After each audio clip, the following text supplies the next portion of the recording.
Yo, what up, what up, what up? This is yours truly, Rama Screen, your boy Rama. I just woke up this morning. Woo, still groggy, still a bit sleepy. Um, so the Golden Globes, or the HFPA, I should say, International Journalists, comprised of these Golden Globe Awards, they have just announced their nominations for um, this year's film and television awards categories. And man, they are not these nominees. Most of them are deserving, but it's the categories that crack me up. Like, what in the world? They got some new categories that like make you say, "Why? Why do we even have this category?" It's so silly. Um, but let's go through some of the obvious ones, if you will, from the TV segments. The nominees for male actor Brian Cox for Succession, Kieran Culkin for Succession, Gary Oldman for Slow Horses, Pedro Pascal for The Last of Us, Jeremy Strong for Succession, Dominic West for The Crown. Good nominees, but we can all suspect that any or either one of these Succession actors will win it. My money's on Brian Cox. Um, Golden Globes nominees for Best Score, Motion Picture, Poor Things, Oppenheimer, The Boy and the Heron, The Zone of Interest, and Spider-Man Across the Spider-Verse. Um, I would venture to say that the one that's gonna take this one is probably gonna be Oppenheimer. Um, Golden Globes nominees for Best Limited Series, Anthology Series for TV, Motion Picture, All the Light We Cannot See, Beef, Daisy Jones and the Six, Fargo, Fellow Travelers, Lessons in Chemistry. My money's on All the Light We Cannot See. That was a fantastic anthology or mini series. But you know, a lot of the Emmy voters, I'm sorry, not Emmy voters, Golden Globes voters, the journalists at the HFPA, they are, hey, Indie Fandom, yes, I am live. They are fans of Fargo every year. Fargo this, Fargo that. So I would not be surprised if Fargo takes it, but my money's on All the Light We Cannot See. Um, Indie Fandom, are these on now? I didn't even realize this was that soon. It was announced 2 hours ago, and I just woke up.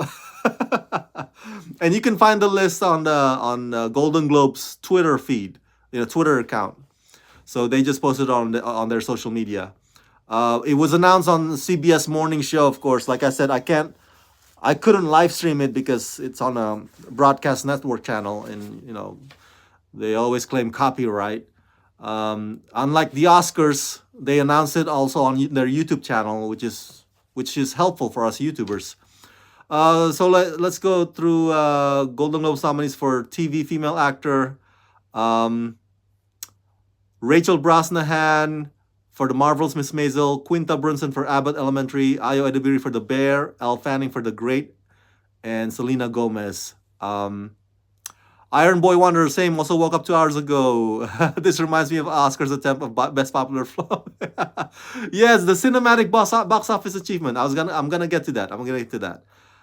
So the ones that next to that box office achievement category, there's another category that oh, you know what? Let's just jump to the category that made me piss off the most. Next to the best box office achievement, the supporting category. Indie Fathom. I love Selena Gomez, but I haven't seen that show. Me neither. Me neither. And you know what? I gotta be honest with you guys. A lot of these shows and a lot of these movies I have not seen because again, I'm just a one-man band. I wish I had a team. I wish I was Philip DeFranco. I wish I was Jeremy Johns. I wish I was John Campea. But I'm not that big of a YouTuber. I don't have a team with me, and I have a daytime job. I gotta pay the bills. I gotta pay the rent. So there's only so many times I could, go to screenings in Hollywood or in LA. They invite me all the time, but I was like, I can't go. I can't go. I gotta work. So, and the TV shows too, they give me screener links, but it's not like I can just sit on my laptop and watch them. So, unfortunately, a lot of these nominees, a lot of these shows, I'm like, I don't know which ones to pick, which ones to predict, because I haven't seen the shows or the movies in this category, unfortunately. Um, oh, Indie Phantom, did you like Wonka? I liked Wonka. I loved Wonka. That was a very fun movie. Um, what pissed me off is the best supporting actress. I believe, yes, let's just jump to that. Yeah, America Ferrera did not get nominated. Um, Iron Boy Wonder, Last of Us wins best game adaptation. Yeah, yeah. Game Awards, which I did not cover because I'm not a gamer, as you know, Iron Boy Wonder. But I'm happy for the game. Uh, yeah, America Ferrera did not get nominated. I was like, what the hell? That really pissed me off. If you've seen the movie Barbie and you saw that monologue with America Ferrera that was about women, and that was a long monologue. That reminded me of. Do you remember Christopher Walken in Pulp Fiction when he dressed up as that general suit and then he was talking to the kid, POV style. That was a long monologue, and Christopher Walken nailed it. I was like, "Whoa, what the hell? That was amazing." That's the same reaction I had about America Ferrera, and yeah, she did not get nominated. I was like, "What in the world?" But the rest of them, Emily Blunt, Danielle Brooks, Jodie Foster, Julianne Moore, Rosamund Pike, Dave Vine, Joy Randolph, um, they deserve it. The least one deserving of these nominees for Best Supporting Female Actor, I would say Emily Blunt. If you've seen Oppenheimer, great movie. Don't get me wrong, fantastic film. But one of the weakest links about that film, Oppenheimer, is the women characters, and it goes to show once again that unfortunately, Christopher Nolan is not able to write strong female characters in his movies. It has been a pattern in his movies, and his movies are often testosterone oriented, which is not. There's nothing wrong with that. I'm not trying to be woke or anything, but when he tries to write women characters, it's just not really that good. And the women in Oppenheimer was not. They were not treated really well in terms of the right what the material given to them, in my opinion at least. So Emily Blunt, um, just I don't think she deserves it. She's gonna get nominated for Oscars as well probably, but she's like the least deserving in my opinion. Florence Pugh, yeah, Florence Pugh was great in Oppenheimer. I'm surprised that they were not Universal Pictures was not pushing for Florence Pugh for that. But again, America Ferrera should have gotten that slot that Emily Blunt has. They should have given that to America Ferrera, in my opinion. So let's get to the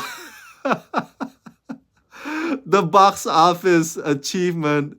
What the fudge! I love my goodness. And I get it. Golden Globes these past few years, as you know, they have been riddled with controversy because they're not very diverse in terms of their leadership. Um, Indie fandom Jennifer Lawrence was really funny in No Hard Feelings. Yes, yes, that's very true. I like that movie, by the way. That movie was it was a very fun coming of age kind of comedy, maybe dramedy, if you will, not necessarily like laugh out loud, rolling on the floor sort of thing. Um, but yeah, but Golden Globes has been riddled with controversy these past few years. Remember when they only had their ceremony done on Twitter because everybody was like dunking on them and hating on them. Um, and then last year they got Jared Carmichael to host, and Jared even was dunking on them as well. Racial jokes and stuff. So they're trying to launder their reputation now. They, as in the HFPA, because they're like, hey guys, please don't hate on us. Please love us again. Please, please, please, please. And so now they come up with this silly category, cinematic and box office achievement. Yeah, they stopped the broadcast a couple of years ago. That's what I meant. They did not stop the broadcast. They broadcasted through Twitter. So they did not have the broadcast on NBC. NBC kind of parted ways with them for that year. And the NBC is like, hey, we're not gonna continue our contract until you clean up house, or like not necessarily clean up house, like make sure you guys are diverse in leadership, stuff like that. But yeah, they had it on Twitter that one year, not on TV. So now they come up with this silly, stupid joke of a category: cinematic and box office achievement.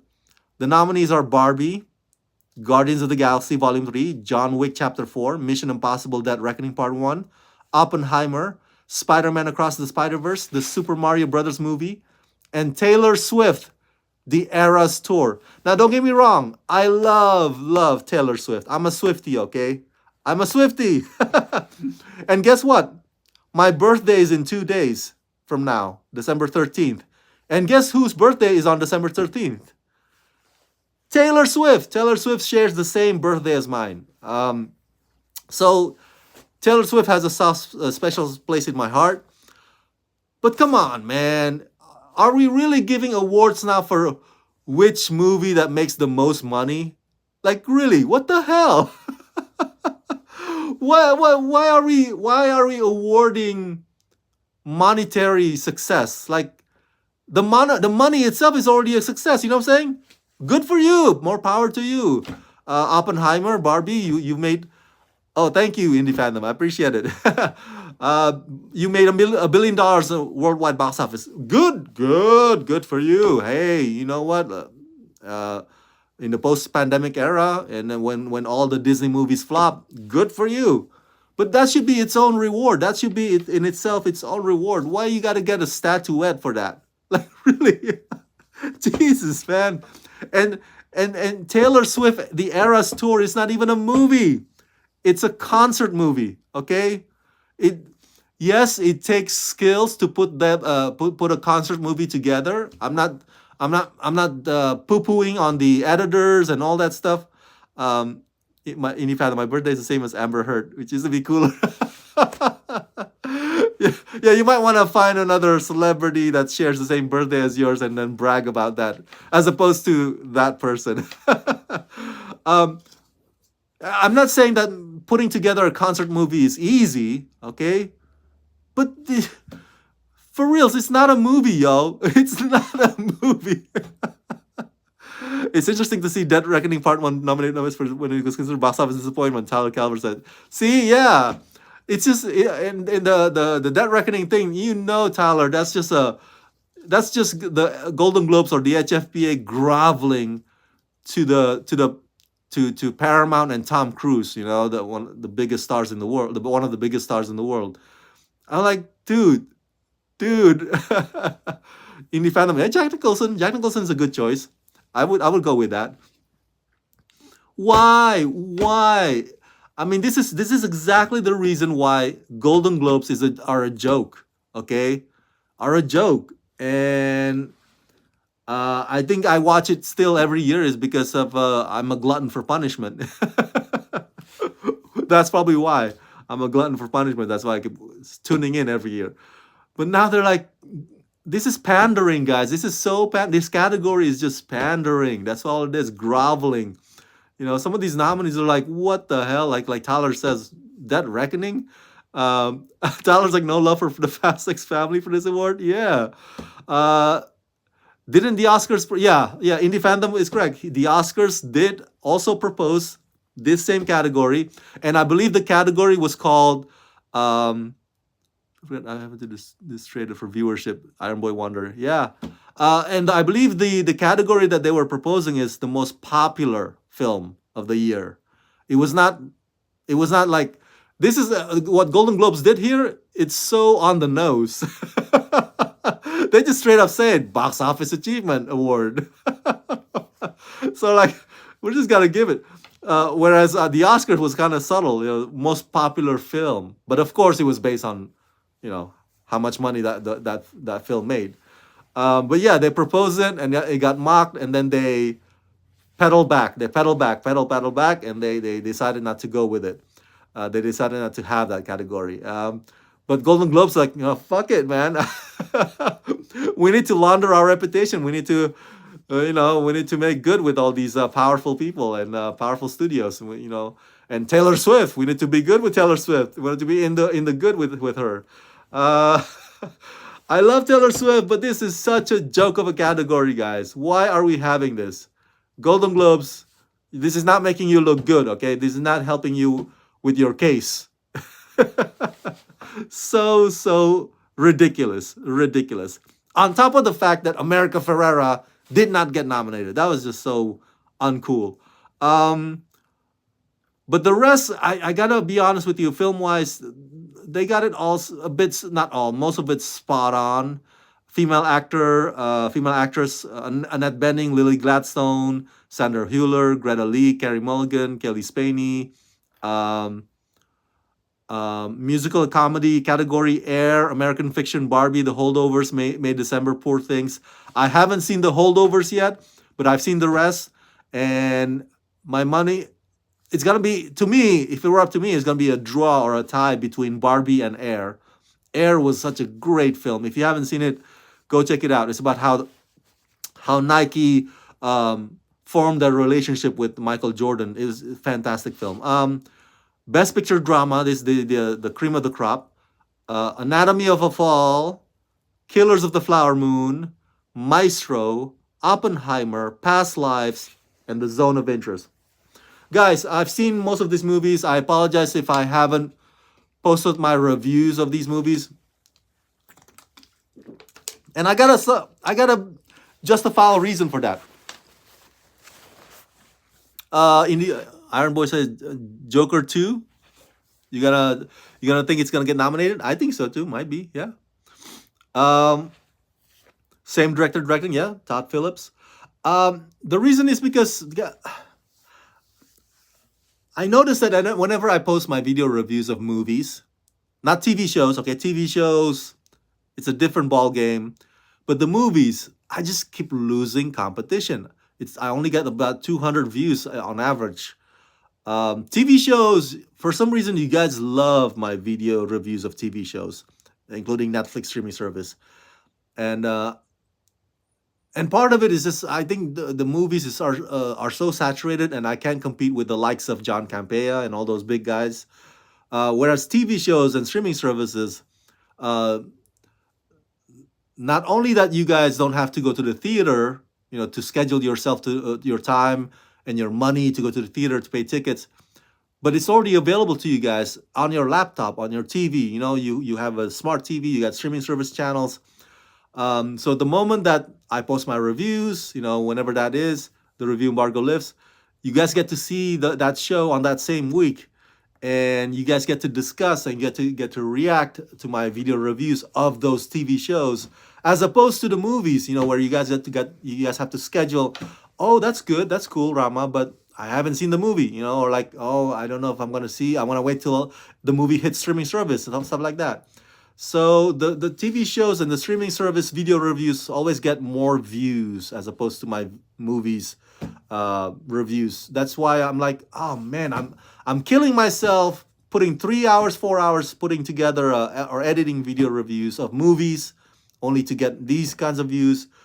So I'm throwing them mostly now to the shorts, to the YouTube shorts. I'm doing most of the movies reviews to the YouTube shorts, and I'm keeping the TV reviews, the streaming service reviews, as a full-length video feature. So I've seen most of these movies, guys. I just haven't gotten the time to throw them into the shorts yet, into the kind of like a TikTok format. But I will. Now that it's Christmas and holidays coming up, and I have some days off from work, from my daytime job, I will be able to do that. So thank you for your patience, you guys. But yeah, I would say for the best nominees for Best Picture Drama, I would say the winner would be Killers of the Flower Moon. I love Oppenheimer. I love Past Lives. I haven't seen The Zone of Interest. Maestro is just, I think the Maestro it was just the cinematography and the acting were amazing. I Best Picture, I don't know. Not me. But Killers of the Flower Moon, Oppenheimer, Past Lives, those are front runners for me. And I would say Killers of the Flower Moon deserves to win. My God, that movie was amazing. If you haven't seen it yet, you go check it out.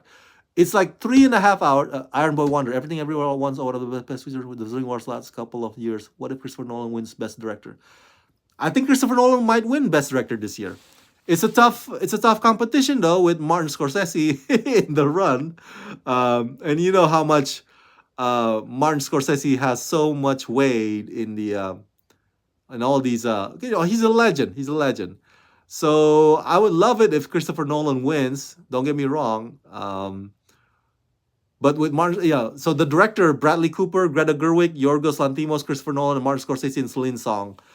I would love it if Christopher Nolan wins this category, but with Martin Scorsese in the mix, oh, that's a tough one. Iron Boy Wonder, that's an uphill battle for Christopher Nolan to go up against Martin Scorsese in this category, which he is. Um, but yeah, Killers of the Flower Moon was amazing, amazing. It's 3.5 hours, but it flew by. I didn't even feel like I was sitting through 3.5 hours. Lots of other movies, even the 90 minutes one, sometimes they get so draggy. I keep looking at my wristwatch, or the clock on the wall, like, oh, when is this gonna be over? I like the first half. Killers better than important part. I think Oppenheimer will win the big one. Indie Fandom, okay, Indie Fandom puts his money on Oppenheimer for the big one instead of Killers of the Flower Moon. That's cool. That's cool. We shall see. We shall see. But yeah, other movies sometimes get so draggy. I keep looking at my wristwatch. But Killers of the Flower Moon, I was so engaged with it. It was so compelling. It was so riveting. I'm like, and then by the time I blinked, it was over. The movie's like done. I was like, whoa, that was like, I mean, I think the one movie by Martin Scorsese that made me sleep, that I slept through it, was Silence. Remember Silence with Andrew Garfield? Based on the period piece of this. What's a Christian denomination called? Jesuite. They visited Japan. Oh my God, that movie was so boring.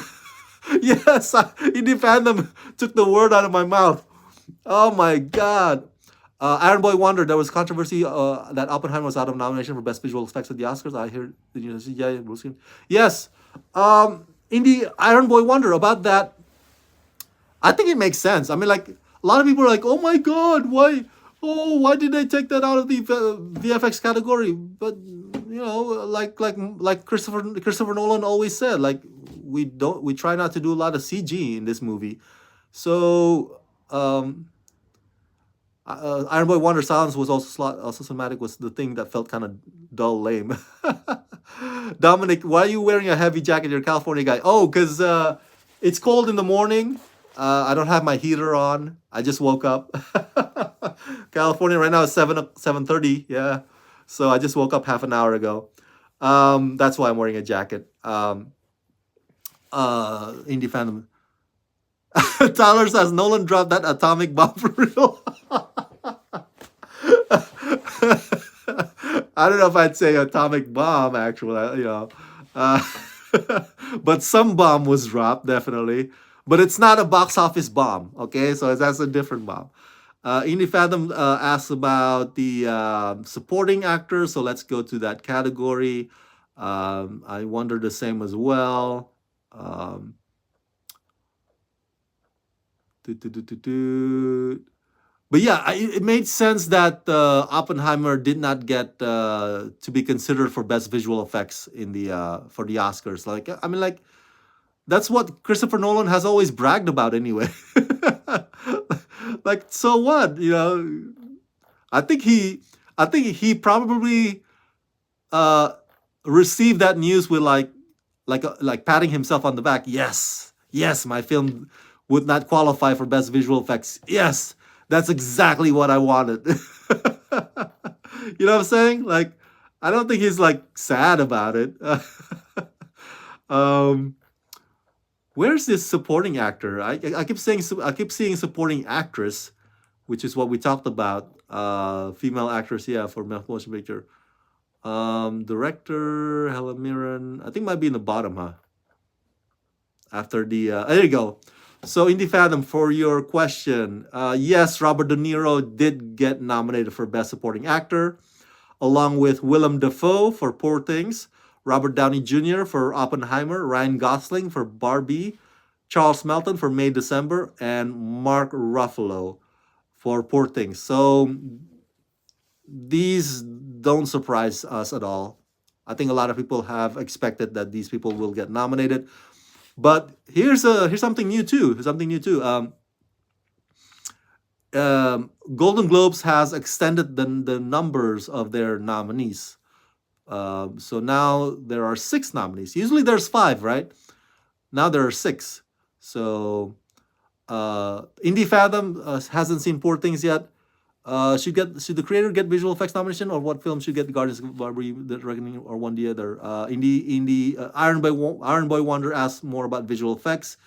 Let's see about that category as well. But before we move on, there are six nominations now, nominees for each category. So that's fine. That's fine by me. The more the merrier. More inclusive. Does Golden Globes have best visual effects category? No, I don't think they have. But yeah, to your question, Iron Boy Wonder, Indie Fandom. I heard there's a lot of nudity, so I'm down for it. There's a lot of nudity. I've seen Poor Things. I hated Poor Things. That movie sucked ass. Just want to give you a heads up. It's too bizarre, and for bizarre sake, it's just weird for weird sakes. Indie Phantom Globes doesn't have visual effects exactly. Yeah, but Emma Stone, the nudity. I mean, people were like making a big deal out of Florence Pugh naked in Oppenheimer. Remember that? Oh my God, Florence Pugh! Like, come on, be an adult. We're all grown ups here. Like, seriously, that's what you're focusing on. The entire movie was amazing, and that's what you're focusing on. Like, it shows where. It's very telling. I get it. I get it. She's hot. I get it. Those are nice nipples. We can agree on that. Can we move on? But yeah, in Poor Things, Emma Stone was just bearing it all, and she had like several sex scenes with Mark Ruffalo where I'm like, wow. I wonder what Emma. There's some of the sex scenes in the movies are so kind of realistic, yet that you kind of wonder if they're actually doing it. If they're actually fucking, and it's so convincing. And this is one of those cases. But Emma Stone is fantastic in that film too. Aside from the sex scenes, her performance was also great in that film. But the movie itself sucked. Just want to give you a heads up, Indie Fandom. I can't picture Mark Ruffalo in a sex scene. Yeah, he Mark Ruffalo is one of those cases in this film where he kind of surprised me. Like, oh my God, I can't believe Mark Ruffalo pulled that. Mark Ruffalo did that, pulled that off. But it's one of those cases where Poor Things is one of those cases where. Do you remember the Iron Lady? The movie a decade ago about Margaret Thatcher, starring Meryl Streep as Margaret Thatcher. The movie sucked balls, but her performance was amazing. So sometimes that happens, kind of like Poor Things. The movie sucked balls, but Emma Stone's performance was amazing. Sometimes a movie could be terrible, but the performance of the actors was great. Um, Iron Boy Wonder 2012, yes, the Margaret Thatcher movie, the Iron Lady, yeah. So Iron Boy Wonder, my very first award show. Okay, awesome, awesome. Quite a milestone for you. Quite a milestone. Excellent, excellent. Um, but yeah, if you want to watch Poor Things, heads up, it's not that great. It's not that great. Um, Speaking of whom, I don't think Emma Stone. Yeah, Emma Stone did not get nominated. Holy smack! Emma Stone got snubbed, yo, for female lead actress category by the Golden Globes. She got snubbed. She got overlooked. The rest of I think she could have easily gotten the Carey Mulligan slot. All right, I watched Maestro. It's just okay. Indie Phantom, The Holdovers, probably the next Oscar hype. What? Yeah, go watch The Holdovers. That's a good movie too. Um,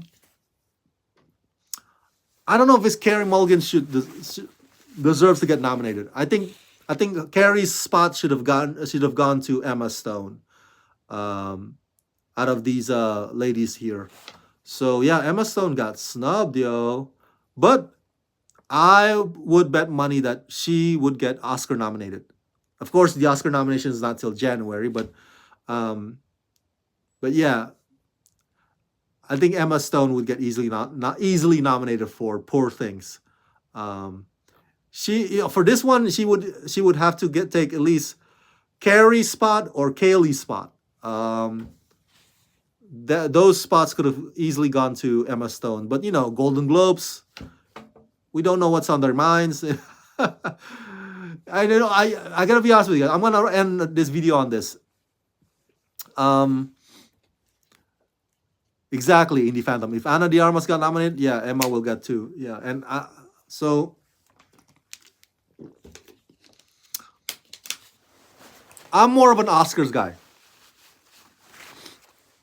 Golden Globes is a nice indicator, like of what we can predict Oscars nominations will be. That's nice. Um, but I'm always more of an Oscars guy. Golden Globes is just like the international journalists. I don't know if you guys know this. Maybe it's only like in inner circles, but it's for us journalists and critics. It's been known that the HFPA members, Hollywood Foreign Press Association members, they're so stuck up.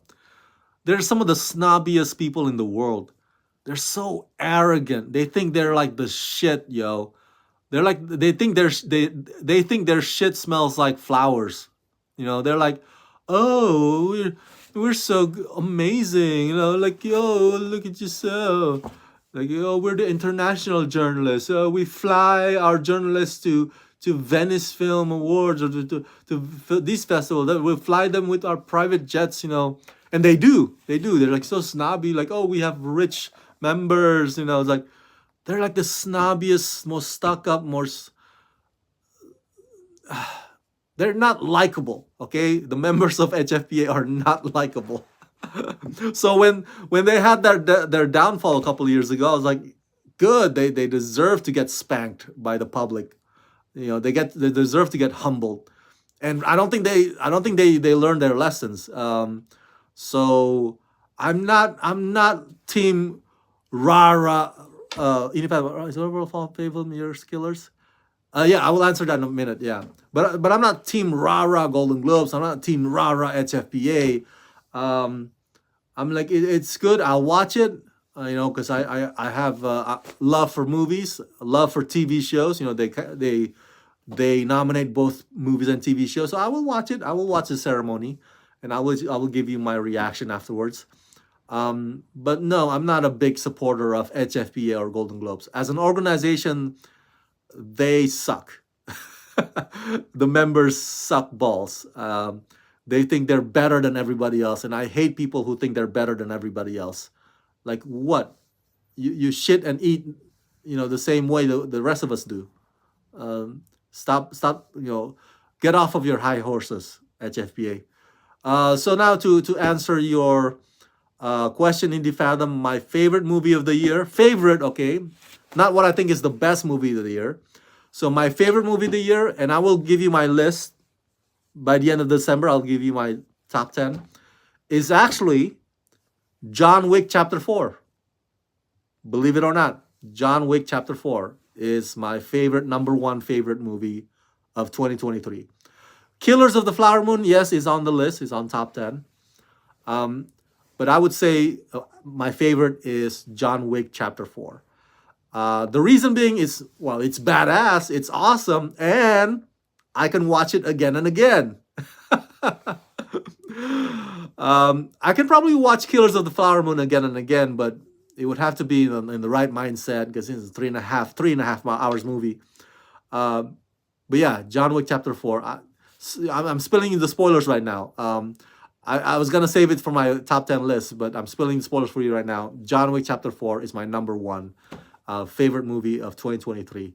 But yeah, stay tuned for my whole list of best of the best and worst of the worst movies of 2023. I'll release it to you guys, the videos, nearing the end of December, as always. So stay tuned for that. Um, but yeah, this has been my reaction to the Golden Globes. Thank you for tuning in, Iron Boy Wonder, Indie Fathom, Tyler Calvert, as always. Tyler's also a YouTuber, so go check out Tyler's YouTube channel. Subscribe to his channel as well. And thank you for the rest of us that who have been watching but probably didn't interact in the chat room. Indie Fathom Expendables 4 is my worst. Understandable. I did not hate that movie, but I get why people hate it. So I would put that in the category of it's just okay, probably in my opinion.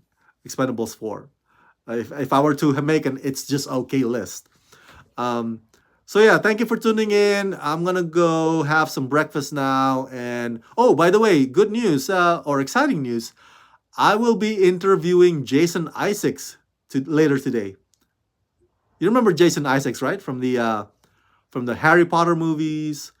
From he's the bad guy from the Patriot movie with Mel Gibson. He has a new show called Archie where he plays Cary Grant. So I'm interviewing him today in a few hours from now. I'm so excited. And the publicist gave me 10 minutes, although I don't think I have 10 minutes worth of questions. But I'm so glad for their generosity. So, yeah, excited about that. It's going to happen about 11 o'clock Pacific time. Stay tuned. Um, Indie Phantom saying, "Oh, my dad is watching Archie, liking it a lot." Yeah, yeah. And for those of us who are fans of classic films, TCM movies, Cary Grant, you know, Jimmy Stewart, all those guys, these are the stuff for them. Even Voice and Inquisitor, Star Wars Rebels, even show off Star Trek Discovery. Yes, Jason Isaacs from Star Trek Discovery. Yeah, that too. So I'm excited. I'm excited. I've interviewed him before. I've met him a couple times before. One of the friendliest guys in the planet. One of the friendliest celebs. So this will be my third interview with Jason Isaacs, and I don't think he remembers me. I'm just a nobody. I don't think he remembers our previous interviews, and that's fine. I'm not gonna bring it up. Um, but it's so good to be talking to him again today. So you'll have that later this week. Okay. Thank you so much, you guys, for tuning in. As always, subscribe, subscribe, subscribe. Let's rock this.